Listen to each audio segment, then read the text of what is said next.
वचन में लिखा है, इब्रानियों 9 के उसके 27 वचन में हम पढ़ेंगे, और जैसे मनुष्य के लिए एक बार मरना और उसके बाद न्याय का होना नियुक्त है।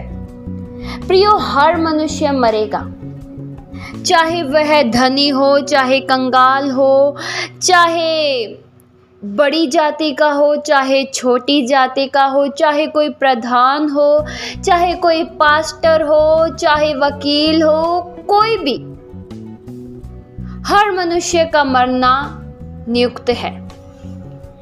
कोई भी धर्म मौत को नहीं हटा पाया।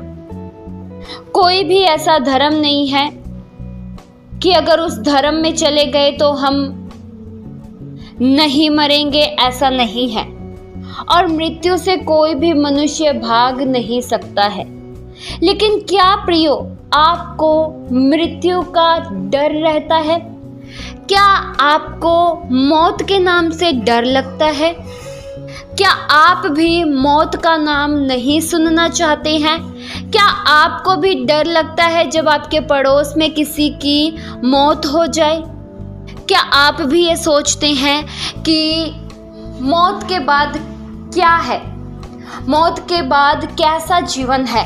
हम कहाँ जाएंगे? क्या आप ये सोचते हैं हमारा दोबारा जन्म होगा? सब लोगों के अलग अलग विचार हैं, लेकिन प्रियो, हम बाइबल के विचार के अनुसार चलते हैं।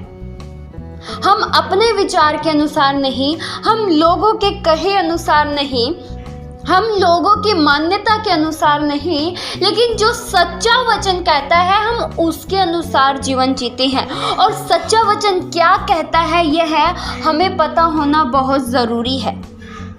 मेरे प्रियो, सबसे पहले हम ये जान लेते हैं कि मृत्यु की शुरुआत कहाँ से हुई, किस वजह से मृत्यु ने संसार में प्रवेश किया। आप सब आदम और हव्वा के बारे में जानते हैं, जो सबसे पहले मनुष्य थे, और आदम के द्वारा ही पाप जगत में आया। प्रियो, बाइबल ये बताती है परमेश्वर ने मृत्यु को नहीं बनाया था। वचन में प्रियो लिखा है, उत्पत्ति 2 के उसके 17 वचन में, पर भले या बुरे का ज्ञान का जो वृक्ष है उसका फल तू कभी न खाना, क्योंकि जिस दिन तू उसका फल खाएगा उसी दिन अवश्य मर जाएगा। प्रियो, आप सब आदम और हव्वा के विषय में अनजान नहीं हैं। आप सब ने आदम और हव्वा के बारे में बहुत अच्छे से जाना है, लेकिन प्रियो, आदम और हव्वा के द्वारा ही मृत्यु ने जगत में प्रवेश किया। परमेश्वर ने कहा था कि भले और बुरे के ज्ञान के वृक्ष का फल तुम न खाना, और अगर जिस दिन तुम उस फल को खाओगे तो उस दिन तुम मर जाओगे। लेकिन आदम और हव्वा ने वही किया और उस वृक्ष का फल खा लिया, इसलिए मौत ने संसार में कदम बढ़ाया। तो प्रियो, इसमें गलती किसकी थी? क्या आपको परमेश्वर की गलती नजर आती है? नहीं, परमेश्वर किसी से भी जबरदस्ती नहीं करते हैं। आप ये मत सोचिए कि परमेश्वर जबरदस्ती करेंगे कि तुझे ऐसा करना है, या फिर जबरदस्ती करेंगे तुझे नहीं करना है। नहीं प्रियो, परमेश्वर आपके सामने चुनाव का बात रख देंगे और आपको चुनना होगा।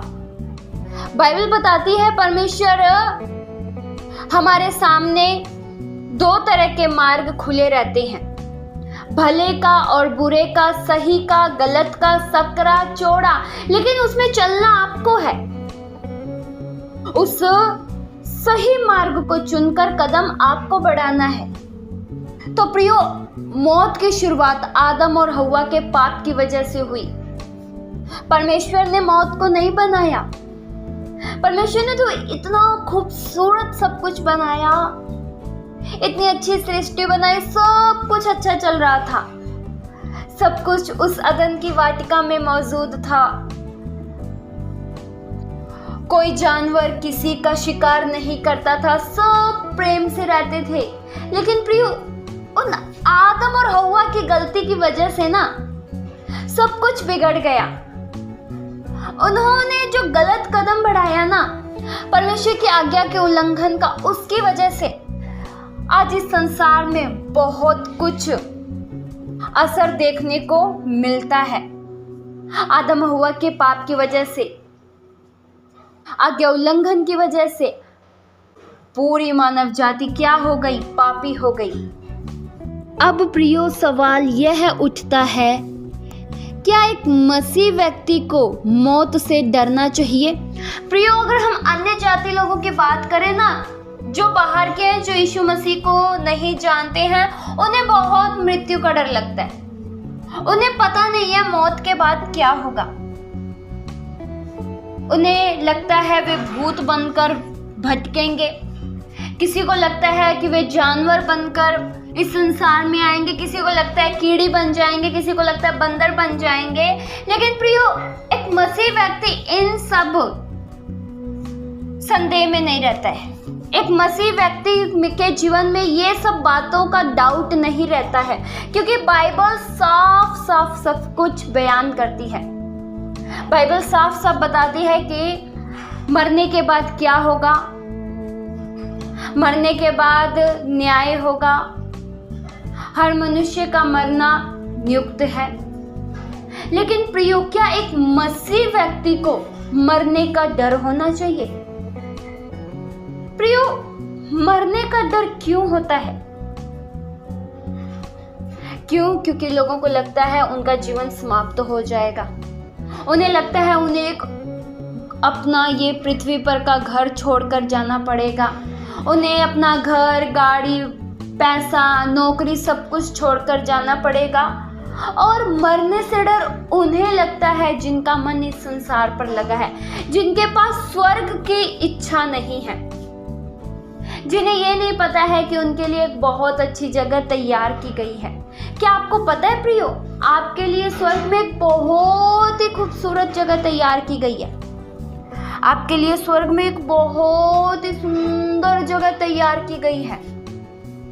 और बाइबल ये बताती है कि प्रभु यीशु मसीह आएंगे और आपको उस जगह पर लेकर जाएंगे जो आपके लिए और मेरे लिए तैयार की गई है। आपको पता है प्रियो, इस पृथ्वी पर से भी अच्छी जगह कौन सी है? स्वर्ग। इस पृथ्वी पर तो दुख है, पीड़ा है, बाढ़ है, आतंक है, एक देश दूसरे देश से लड़ाई करता है, एक दूसरे का विरोध करते हैं, भाई भाई में फुट है, पति पत्नी में फुट है, बच्चे माता पिता की आज्ञा नहीं मानते हैं। इस संसार में बहुत ही दुख है। मनुष्य बहुत ही पीड़ा के साथ, बहुत ही परिश्रम के साथ काम करता है और बिल्कुल भी आराम नहीं ले पाता है। उसके जीवन में बिल्कुल भी चैन नहीं है, बिल्कुल भी शांति नहीं है। इस संसार में कभी दुख आ जाता है तो कभी सुख आ जाता है, कभी रोना भी पड़ता है तो कभी हंसी का माहौल भी आ जाता है। प्रिय, इस पृथ्वी पर सब कुछ एक जैसा नहीं है, लेकिन बाइबल ये बताती है स्वर्ग में सब कुछ एक जैसा है। स्वर्ग में पता है आपको रोना नहीं पड़ेगा। स्वर्ग में कोई भी दर्द नहीं है। स्वर्ग में आपको रोटी नहीं बनानी पड़ेगी। स्वर्ग में आपको काम नहीं करना पड़ेगा। स्वर्ग बहुत ही अच्छी जगह है। हमारी कल्पना, हमारी सोच से भी बढ़कर बहुत अच्छी जगह है स्वर्ग। क्या आपको स्वर्ग जाना है? उसके लिए आपको मृत्यु से गुजरना पड़ेगा। हाँ, कई लोग ऐसे होंगे, बाइबल बताती है कि वे उठा लिए जाएंगे। कई लोग ऐसे धन्य लोग होंगे जो मृत्यु का स्वाद नहीं चखेंगे। लेकिन प्रियो, जब तक प्रभु नहीं आ रहे हैं और हम भी नहीं जानते हैं कि प्रभु यीशु मसीह कब आएंगे, लेकिन इतना जानते हैं एक दिन आएंगे जरूर। प्रियो, अगर आप स्वर्ग जाना चाहते हैं, आपके मन में स्वर्ग जाने की इच्छा है, तो आप में फिर मौत का डर क्यों है? क्या आप अपने उस स्वर्गीय पिता से मिलना नहीं चाहते? क्या आप उस महान परमेश्वर से मुलाकात नहीं करना चाहते? क्या आप उनके साथ वास नहीं करना चाहते? आप सब पौलुस के बारे में जानते हैं। पौलुस ने क्या कहा? पौलुस के भीतर मौत का डर नहीं था। वो कहता था, मन तो करता है कूच करके तेरे पास आ जाऊं। संसार से पौलुस का मन भर चुका था। उसका मन करता था कि मैं परमेश्वर के साथ रहूं, परमेश्वर के साथ जीवन बिताऊं। क्यों? क्योंकि उसने अपना सब कुछ परमेश्वर को माना था। उसका मन करता था कि मैं परमेश्वर के पास ही चला जाऊं। क्या आपका भी मन ऐसा करता है? या आपको मौत से डर लगता है? मेरे प्रियो, ये जीवन बहुत ही खूबसूरत है, लेकिन प्रियो, आप में मौत का डर नहीं होना चाहिए। आप में मौत को लेकर डाउट नहीं होना चाहिए कि मरने के बाद मेरा क्या बनेगा, मरने के बाद मैं क्या बनूंगी। नहीं, मरने के बाद मनुष्य कुछ भी नहीं बनता है, कुछ भी नहीं बनता है। उसकी आत्मा लौट जाती है जहां से वो आई थी। हाँ, न्याय जरूर होगा। बाइबल बताती है न्याय का दिन जरूर आएगा।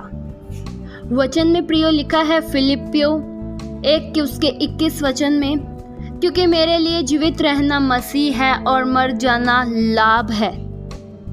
प्रियो, पौलुस साफ साफ कहता है कि मेरे लिए जीना मसीह है, यानी मैं मसीह के लिए जी रहा हूँ, और अगर मर भी गया ना तो भी मेरे लिए एक लाभ की बात है। आप ये मत सोचे मरने के बाद मेरा क्या होगा। आप ये सोचे मरने के बाद तो मैं अपने उस स्वर्गीय पिता के घर चला जाऊंगा। आपको पता है, आपके मरने के बाद भी आपके जीवन में सब कुछ समाप्त नहीं होगा, लेकिन एक नई शुरुआत होगी। अगर आप एक अच्छा जीवन जीते हैं ना, तो आपकी एक नई शुरुआत होगी।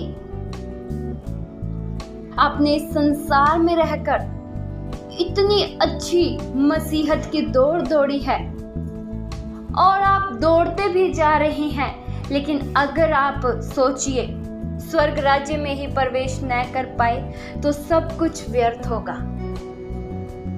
तो मेरे प्रियो, आज के वचन से हमने क्या सीखा? हम में मौत का डर नहीं होना चाहिए, क्योंकि हमारे पास मौत के बाद भी एक उद्देश्य है, एक नई शुरुआत है, एक नई पृथ्वी, एक नया सब कुछ है, जहां पर पीड़ा नहीं, जहां पर दुख नहीं। क्या ऐसे स्थान पर आप जाना चाहते हैं? आप ये मत सोचे मरने के बाद मेरा क्या होगा। अगर आपने एक अच्छी दौड़ दौड़ी है तो आप मुकुट पाएंगे। इस वचन के द्वारा परमेश्वर आप सभी को बहुतायत सी आशीष दे।